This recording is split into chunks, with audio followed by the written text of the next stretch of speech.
அன்பான விவசாய பெருமக்களே, இன்றைக்கி என்ன பற்றி பார்க்க போகிறோம்னா, பருத்தியில் வந்து பூச்சி நோய் மேலாண்மை பற்றி பார்க்க போகிறோம். ஏற்கனவே உள்ள வீடியோவில் வந்து பருத்தியில் வந்து உழவுலேருந்து அறுவடை வரைக்கின்றதில் வந்து இது பாகம் 2. அதில் பார்த்தீங்கன்னா என்னென்ன களை கொல்லி அடிக்கணும், என்ன உரம் வைக்கணும் அப்படின்னு பார்த்தோம். இதில் பூச்சி நோய் மேலாண்மை பற்றி பார்க்க போகிறோம். அதுக்கு முன்பாக நம்மளுடைய வேளாண் பீடியா என்பது நம்மளோட யூடியூப் சேனல். அந்த யூடியூப் சேனலில் வந்து நிறையா விவசாய நண்பர்கள் சப்ஸ்கிரைப் பண்ணாமல் பார்க்குறீங்க. அதனால் அனைவரும் சப்ஸ்கிரைப் பண்ணி அந்த பெல் பட்டனை அனுப்புத்துங்க. மேலும் உங்களுக்கு தேவையான தகவல்களை வந்து என்னோடய நம்பருக்கு வாட்ஸ்அப் பண்ணுங்கள். நம்ம அதுக்கு தேவையான சொல்யூஷனை கொடுக்கலாம். நன்றி விவசாய நண்பர்களே. இப்போ பருத்தியில் வந்து பூச்சி நோய் வந்து மிக மிக முக்கியமானது. அதில் பார்த்தீங்கன்னா புழுக்கள், 3வது வந்து சாறு உறிஞ்சும் பூச்சிகள், நோய்கள். ஓகேங்களா? இப்போ வந்து புழுக்கள் அப்படின்னு பார்த்தீங்கன்னா ரொம்ப ரொம்ப முக்கியம். முன்னாடி வந்து சாதா ரகங்கள் போட்டிங்கன்னா, வெரைட்டின்னு சொல்லுவாங்க இல்லையா, அந்த ரகம் போட்டிங்கன்னா புழுக்கள் வந்து ரொம்ப அதிகமாக இருக்கும்.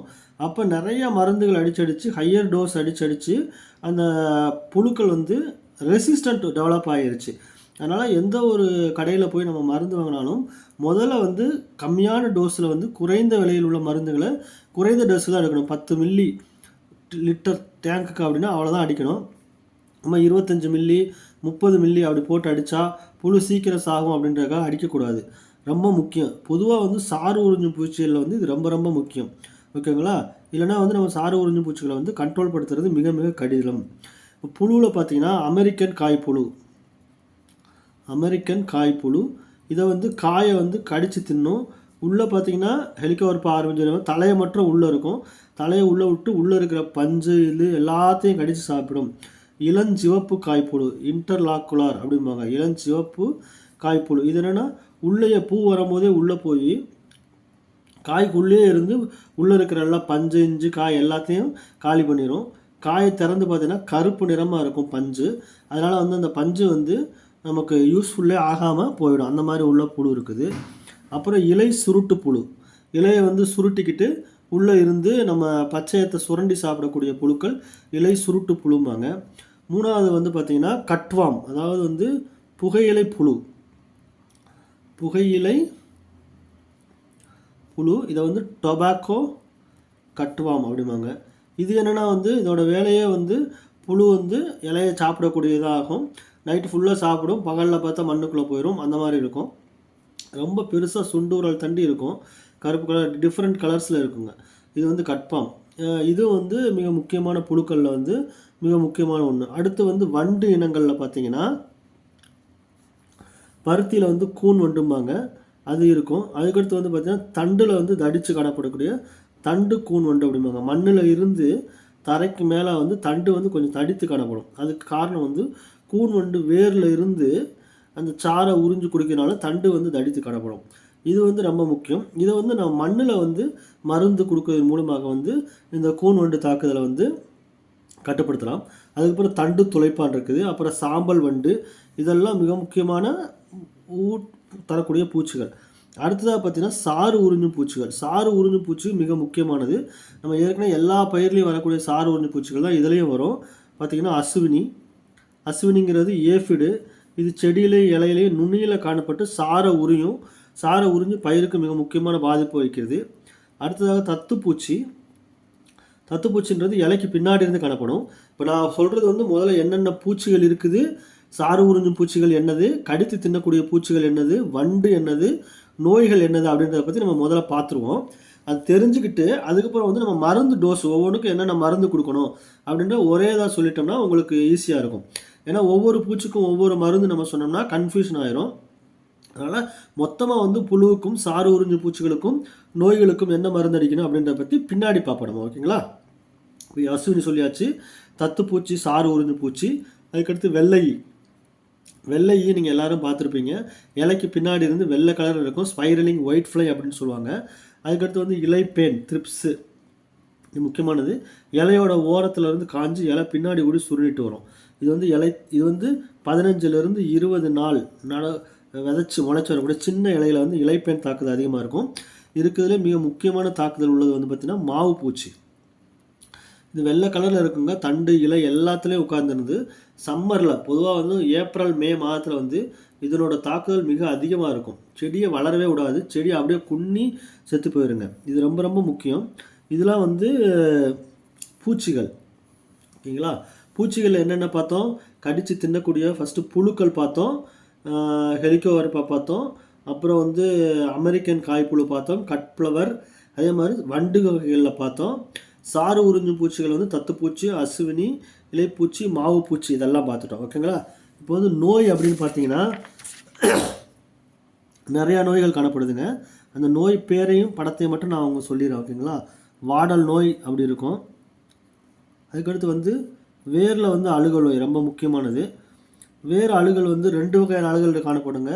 ஒன்று ஃபைட்டோதோரா ஒன்று பூஞ்சானத்தினால் காணப்படுகிறது, இன்னொன்று ஃபுசேரியம் அப்படின்ற பூஞ்சானத்தினால் காணப்படுகிறது. மூன்றாவது வந்து அடி சாம்பல் நோய்பாங்க. சாம்பல் நோய், மேல் சாம்பல் நோய் அப்படிம்பாங்க. அதுக்கடுத்து வந்து ஆல்டர்னேரியா இலை கருகல் நோய். ஓகேங்களா? அப்புறம் பாக்டீரியா இலை குலைகள் நோய். இந்த மாதிரி நோய்களில் இதில் முக்கியமானது வேரழுகல், வாடல் நோய். இது ரொம்ப ரொம்ப முக்கியங்க. இந்த நோயை மட்டும் தெரிஞ்சுக்காச்சு. இப்போ வந்து பூச்சி என்னென்ன இருக்குன்னு தெரிஞ்சுக்காச்சு, நோய் என்னென்ன இருக்குன்னு தெரிஞ்சுக்காச்சு. இதை எப்படி கட்டுப்படுத்தணும் அப்படின்றது ரொம்ப ரொம்ப முக்கியம். இப்போ பொதுவாக மருந்து அடிக்கும்போது என்ன அடிக்கலாம் அப்படின்னு பார்த்தீங்கன்னா, ஃபஸ்ட்டு ஒரு 30 நாளுக்குள்ளே அடிக்கணும். அப்படின்னா குளோரிபைரிபாஸ், வெறும் குளோரிபைரிபாஸ் மற்றும் 20 EC, ஓகேங்களா, 25 மில்லி ஒரு டேங்க்கு அடிச்சிங்கன்னா உங்களுக்கு வந்து பார்த்திங்கன்னா அசுவினி அது கேட்டுரும், தத்துப்பூச்சி கேட்டுரும், சின்ன சின்ன புழுக்கள் கேட்டுரும். எடுத்தோடனே நம்ம ஹை டோஸ் போயிடக்கூடாது. ஏன்னா கடைக்காரங்க கொடுத்தாங்க அப்படின்றக்க ஹை டோஸ் பண்ணோம்னா அடுத்தடுத்து மருந்து அடிக்கும்போது உங்களுக்கு விலை ஜாஸ்தியாக போயிடும். அப்புறம் 4000 5000 ரூபாய்க்கு மருந்து வாங்கி அடித்தாலும் கண்ட்ரோல் கிடைக்காது. அதனால் வந்து ரொம்ப கம்மியான டோஸில் வந்து அடிச்சுக்கிடணும் குளோரிபைரிபாஸ். அப்படி இல்லை புழு கொஞ்சம் பெருசாக இருக்குன்னா வெறும் ப்ரொஃபனோஃபாஸ், அப்படி இல்லைன்னா profenofos cyper combination, profenofos plus cypermethrin combination வந்து 30 மில்லி ஒரு டேங்க்குக்கு. ஓகேங்களா? 2லேருந்து 3 மில்லின்னு வச்சுக்கோங்களேன். அப்படி வச்சு அடிச்சிங்கன்னா இதுலேயுமே வந்து இலைச்சுருட்டு புழு, குருத்து பூச்சி, அப்புறம் பார்த்திங்கன்னா அசுவினி, தத்துப்பூச்சி இதெல்லாமே கண்ட்ரோல் ஆகிடும். இங்கே வெள்ளை ஈ கூட இருந்துச்சுன்னா நீங்கள் வந்து இது கூட வந்து இது சேர்த்துக்கலாம். என்னதுன்னா வெள்ளை ஈ இருந்துச்சுன்னா அசிட்டமாப்ரைடு அப்படின்னு ஒன்று இருக்குது. அசிட்டமாப்ரைடுன்னுபாங்க. அது சேர்த்துக்கிட்டோன்னா வெள்ளை ஈ வந்து கண்ட்ரோல் கிடச்சிருங்க. இதெல்லாம் வந்து இனிஷியல் ஸ்டேஜில். அடுத்தது பார்த்திங்கன்னா ஒரு 30-35 நாளில் போகும்போது என்ன ஆகணும்னா வந்து புழுக்களோட எண்ணிக்கை ரொம்ப அதிகமாகுது. புழு வந்து 4வது நாள் போச்சு அப்படின்னா கோரஜன் மாதிரியான மருந்துகளை வந்து நம்ம சேர்த்துக்கலாம். அது கூட புழுக்களுக்கு வந்து இமாமெக்டின் பென்ஜோயேட் 10 கிராம், இது வந்து 30 மில்லி, இது 10 கிராம் 1 லிட்டர் தண்ணிக்கு வந்து இது வந்து குருணை மாதிரி இருக்குங்க. சேமியா மருந்து அப்படிம்பாங்க, சேர்த்துக்கலாம். இந்த சமயத்தில் வந்து ஜனவரி பிப்ரவரி மாதம் வரும். உங்களுக்கு வந்து இலை கருகள் ஆரம்பிக்கும். இப்போ வந்து கார்பன்டசிம் மேங்கோசப், இதோட கார்பன்டசிம் ப்ளஸ் மேங்கோசப் இப்போ சாஃப்னு இருக்குங்க. அந்த மருந்தை வந்து நீங்கள் இது கூட சேர்த்துக்கணும். 3வது மருந்து அடிக்கும்போது சேர்த்திங்கன்னா நோய் வராமல் தாக்கும். அடுத்தடுத்து நோய் வராமல் இருக்கிறதுக்கு நீங்கள் வந்து கார்பன்டசிம் மேங்கோசப்பை வந்து சாஃப் மருந்து, இது சாஃப்னு கிடையாது, நிறையா கம்பெனியில் வந்து இருக்குங்க. எந்த கம்பெனியில் விலை குறைவாக இருக்குதோ அந்த மருந்தை வந்து நம்ம வாங்கி பயன்படுத்திக்கலாம். இதுதான் இந்த மருந்து தான் அடிக்கணும் அப்படின்றது அவசியம் கிடையாதுங்க. அதே டெக்னிக்கல் வேறு மருந்து கிடைச்சாலும் அடிச்சுக்கலாம். இப்போ கூன் வண்டு தாக்குதல் இருக்குன்னு வச்சுக்கோங்களேன். 30 நாளில் கூன் வண்டு தாக்குதலாம் எப்படி கண்டுபிடிக்கிறது? தரையிலிருந்து இந்த இது வந்து தண்டு வந்து வீங்கி இருக்கும். அப்படி இருந்துச்சுன்னா வந்து வேரில் வந்து பிரச்சனை இருக்குது அப்படின்னு அர்த்தம். அந்த மாதிரி இருந்துச்சுன்னா நீங்கள் வந்து குளோரிபைரிபாஸ் வந்து நீங்கள் கரைச்சி வந்து உள்ளே ஊற்றுங்க. உரம் போடும்போது கரைச்சி ஊற்றலாம். அப்படி இல்லைன்னா நீங்கள் உரம் போடுறீங்கன்னு வச்சுங்களேன், உரம் போடும்போது பியூரடான் குருணம்பாங்க, சிவப்பு கலர் முக்கோணம் போட்டது, கார்போபியூரான், அதுக்கு பேர் கார்போபியூரான் 5 கிலோ ஒரு ஏக்கருக்கு உரத்தோட கலந்து நம்ம 30-35 நாளில் போடும்போது இந்த கூன் வண்டு தாக்குதலிருந்து நம்மளை வந்து பாதுகாத்துக்கலாங்க. இது ரொம்ப முக்கியம். கூன் வண்டு தாக்குதல் இருந்துச்சுன்னா கார்போபியூரான் போடணும். உங்களுக்கு வருஷம் தெரியும். ஓகேங்களா? இப்போ தத்துப்பூச்சி அதிகமாக இருக்குது, அசுவினி அதிகமாக இருக்குது அப்படின்னா என்ன பண்ணணும்னா 15 முதல் 20 நாளில் வந்து அசுவினி தாக்குதல் இருக்கும். அப்போ வந்து அசிபேட் சேர்த்துக்கலாம், தயோமித்தாக்சைம் சேர்த்துக்கலாங்க. அசிபேட் வந்து ஒரு 30 கிராம் ஒரு டேங்க்குக்கும் தயோமித்தாக்சம் வந்து 10 கிராம் ஒரு டேங்குக்கு சேர்த்துக்கலாம். இதோட வந்து நீங்கள் வந்து கார்பன்டசிம் மேங்கோசப் சாப் போட்டிருக்கு இல்லையா, அதையும் வந்து நீங்கள் 1/4 கிலோ ஒரு ஏக்கருக்கு வந்து சேர்த்துக்கிட்டிங்கன்னா சாறு உறிஞ்சும் பூச்சிகளை கண்ட்ரோல் பண்ணும், நோயை கண்ட்ரோல் பண்ணும். நம்ம புழு அதிகமாக இருக்கும்போது என்ன சொன்னோம், ப்ரொபனோஃபாஸ் அடிக்க சொன்னோம், ப்ளஸ் வந்து சாப் அடிக்க சொல்லுவோம். இப்போ வந்து பயிர் ரொம்ப பெருசாகிருச்சு அப்படின்னா, புழு இங்கேயும் புழு இருக்குது அப்படின்னா, இது கூட அசிபேட் தயோமித்தாக்சம் கூட நம்ம வெறும் ப்ரொபனோஃபாஸை மட்டும் கூட நம்ம சேர்த்துக்கலாம். இது வந்து கொஞ்சம் விவசாயிகளுக்கு குழப்பமாக தான் இருக்கும். ஏன்னு கேட்டால் பருத்தியை பொறுத்த வரைக்கும் வந்து வெவ்வேறு வகையான டோஸில் வந்து வெவ்வேறு வகையான மருந்துகளை நம்ம மாற்றிக்கிட்டே இருக்கணும்.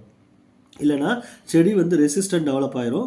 புழுவுக்கு தகுந்த மாதிரியும் அல்லது சாறு உறிஞ்சும் பூச்சிகள் எந்த பூச்சி அதிகமாக இருக்குது, சாறு உறிஞ்சும் பூச்சி அதிகமாக இருக்கா, சாறு உறிஞ்சும் பூச்சிகளில் அசுவினி அதிகமாக இருக்கா, தத்துப்பூச்சி அதிகமாக இருக்கா, வெள்ளை அதிகமாக இருக்கா, ஒவ்வொருக்கும் ஒவ்வொரு வகையான மருந்து இருக்கும். த்ரிப்ஸ் இருந்துச்சுன்னா அதுக்கு வந்து டிஃப்ரெண்ட் மருந்து இருக்குங்க. இப்போ வெள்ளை வந்து கம்மியாக இருக்கும்போது பார்த்தீங்கன்னா நீங்கள் வெறும் அசிட்டமாப்ரைட் நான் சொன்னல அது போட்டால் அடிச்சிடும். ஆனால் வெள்ளை வந்து ரொம்ப அதிகமாக போயிடுச்சு அப்படின்னா அசிட்டமாப்ரைட் போட்டால் கேட்காது. அதுக்கு பதிலாக டயாஃபென்த்யூரான் அப்படின்னு ஒரு மருந்து இருக்குங்க, அதை சேர்க்கணும். அதை சேர்த்தா வந்து வெள்ளைக்கு வந்து நல்ல கண்ட்ரோல் இருக்கும். இப்போ மீலிபக் அதிகமாக இருக்குது, மாவு பூச்சி அதிகமாக இருந்துச்சுன்னா எந்த மருந்துமே கண்ட்ரோல் பண்ணுறதுக்கு ரொம்ப சிரமமாகும். அப்போ அதுக்குன்னு ஒரு ஸ்பெசிஃபிக்காக வந்து அசிபேட்டோட வெவ்வேறு காம்பினேஷன், பயாலாஜிக்கல் காம்பினேஷன் இருக்குது. வெர்டிசிலியம் லெக்கானி அந்த மாதிரி இதெல்லாம் வந்து நம்ம சேர்க்கணுங்க. ஓகேங்களா, இதெல்லாம் வந்து ரொம்ப ரொம்ப முக்கியமானது. இது கூட வந்து நீங்கள் என்ன தான் மருந்து சேர்த்திங்கனாலும் கூட ஒவ்வொரு மருந்து கூடயும் நீங்கள் வந்து நோய் மருந்தை சேர்த்துக்கணும். கார்பன்டசிம் மேங்கோசப் கலந்த கலவையை வந்து 1/4 கிலோ வந்து ஒவ்வொரு மருந்து அடிக்கும் போதும் நீங்கள் கூட சேர்த்துட்டே இருந்தீங்கன்னா உங்களுக்கு நம்ம சொல்லக்கூடிய நோய் சொன்னோம் இல்லையா, ஆல்டர்னேரியா லீஃப் பிளட்டு, இலை கருகல் நோய், வேறு அழுகல் நோய், பாக்டீரியல் லீஃப் கருகல் நோய், இந்த மாதிரி பிரச்சனைகள் எல்லாமே வந்து உங்களுக்கு வந்து இதில் சரியாகி போகும். இன்னும் விவசாயிகளுக்கு வந்து சந்தேகம் இருக்குது என்ன மருந்து அடிக்கணும் அப்படின்னு நீங்கள் நினச்சிங்கன்னா, ஃபீல் பண்ணிங்கன்னா உங்கள் செடியில் இருக்கிற ஃபோட்டோ எடுத்து எனக்கு வாட்ஸ்அப் நம்பருக்கு பகிர்ந்தீங்கன்னா அந்த என்ன பிரச்சனை இருக்குதுன்னு சொல்லிவிட்டு நம்ம அதுக்கு தகுந்த தீர்வை வந்து கரெக்டாக சொல்லலாம். இப்போ நம்ம அந்த வீடியோவில் சொல்லியிருக்கிறது வந்து ஓவராலாக பருத்தியில் என்னென்ன பூச்சி வரும், என்னென்ன நோய் வரும், அதை வந்து சிம்பிளாக குறைந்த செலவில் வந்து எப்படி கட்டுப்படுத்தலாம் அப்படின்றத பற்றி தான் வீடியோ. ஸ்பெசிஃபிக்காக உங்களுக்கு வேணும் அப்படின்னா நீங்கள் ஸ்பெசிஃபிக்காக கேட்கணும். ஓகேங்களா, இது வந்து ஜென்ரலைஸ்டு வீடியோ. இந்த ஜென்ரலைஸ்டு வீடியோ எடுத்து நம்ம முதல் மருந்து, 2வது மருந்து, 3வது மருந்து பருத்தியில் போகிறது தப்புங்க. ஓகேங்களா, நமக்கு என்ன வேணுன்றதை தெரிஞ்சுக்கணும். இப்போ சொன்னது வந்து மிக குறைந்த அளவில் வந்து அடிக்கக்கூடியது. இதில் பிரச்சனைகள் உங்களுக்கு தீவிரமாகும் போது தக்க ஆலோசகரை கேட்டு நீங்கள் இப்போ மருந்து அடிக்கணுங்க. நன்றி, வணக்கம்.